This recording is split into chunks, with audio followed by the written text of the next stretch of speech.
So this video right here has been coined the best transition on the internet, and I'm going to show you how to make it. But first, let's watch it.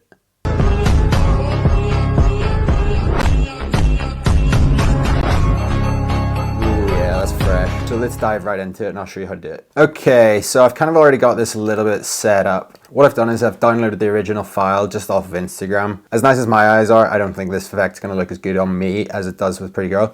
You can use any downloader, just type it into Google, like Insta Reel downloader or whatever. I've put this into my timeline and I've cut the file literally just as soon as she closes her eyes that first time. What I then do is cut it again a few frames back and duplicated that file and then reversed the video clip.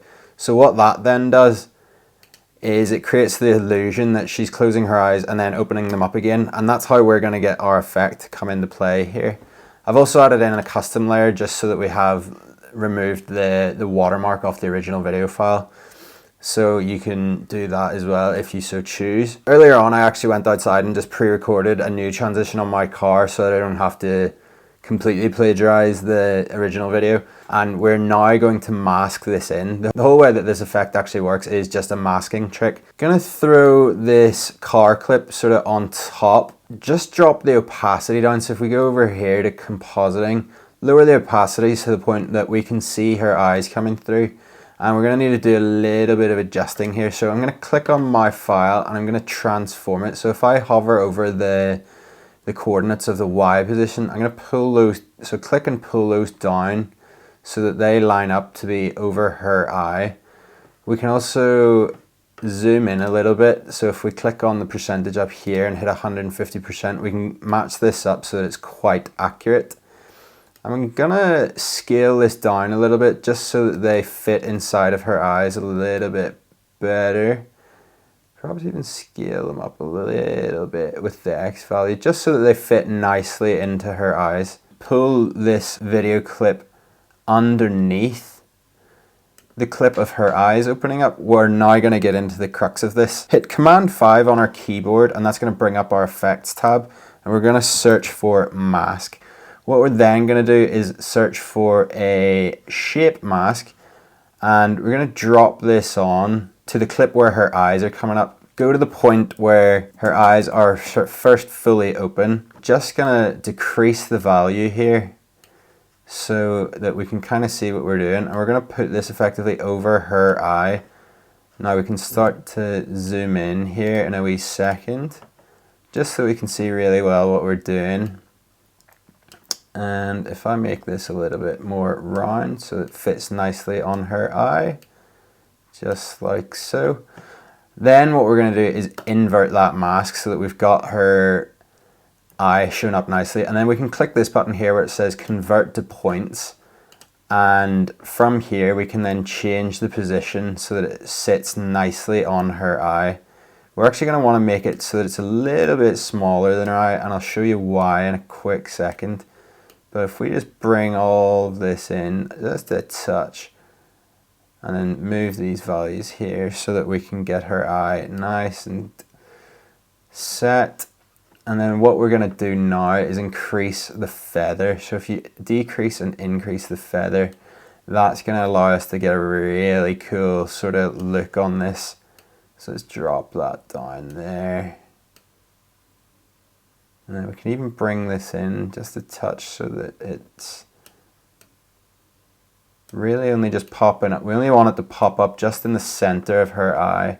What we can then do, Command C for copy, and then Command Shift V to paste. We can paste another draw mask on here.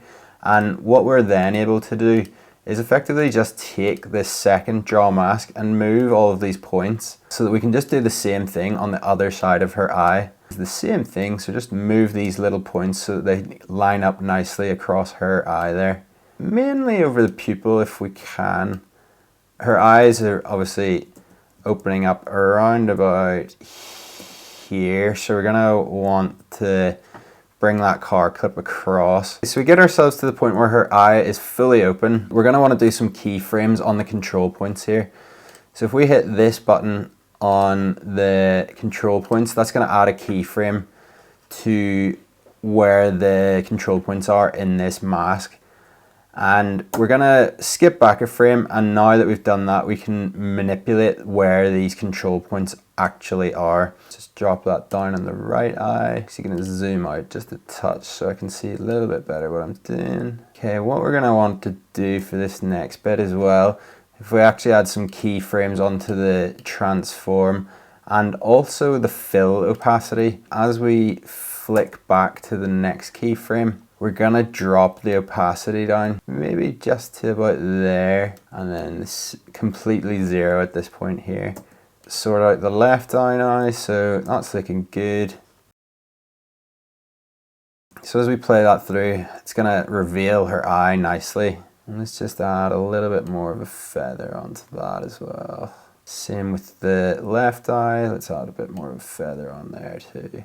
What we want to do now is just effectively go through these keyframes, line up the keyframes to her eyes. Okay, so that's the left eye, and let's do the same for the right eye. Cool, and let's have a zoom out and just see what this looks like at this stage. Boom, so that's pretty scary up into her eyes there. It's looking pretty sick up at this point, and effectively what we're going to do now is just fade it out. So we'll click a keyframe onto the opacity of the clip at this stage and go right to the end clip and reduce our opacity down to 0% and have a look at what that looks like. Boom. And what we can do at this stage as well is we can start to zoom in on our actual car headlights because we've transitioned fully into the clip now. So let's create some more keyframes here and skip forward a few frames and just scale that in so that we've got some movement in our clip. Yeah, that's pretty much it for that effect. You can just then start adding in other clips of your car to just sort of show off the effect, but the end clip will look something like this.